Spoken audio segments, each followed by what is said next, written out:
Technology Matters, the executive director of Vermont's Community Broadband Board says they're at the 1 yard line when it comes to getting enough funding to connect all of Vermont to fiber optic internet. That's right, but $229 million they were promised through an act signed by former President Joe Biden that could now be at risk with a new administration in charge. Fox 44's Matt Holderman has more.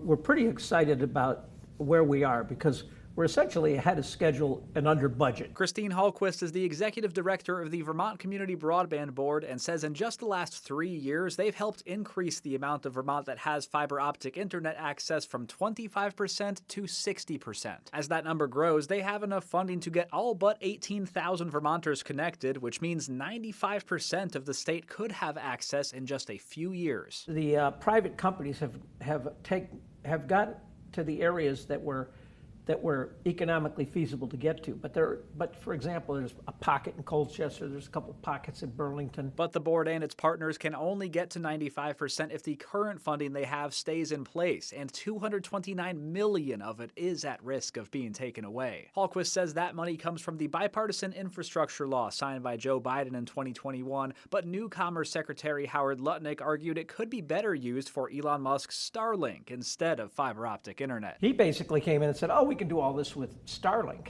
Starlink is an unreliable technology. All the states agreed with it. They came to us several times and we look at their technology. It's not a reliable solution. However, Elon Musk stands to get some great benefits out of this. That said, Hallquist adds there will be new guidance coming out next month that could recommend the feds leave fiber optic decisions up to the states, since the majority are opted in and making significant progress. Plus, some companies in Vermont have plenty of funding of their own they say they can rely on, like Fidium Fiber, who are owned by larger company Consolidated Communications. Consolidated puts in a lot of its own capital whenever it does these projects.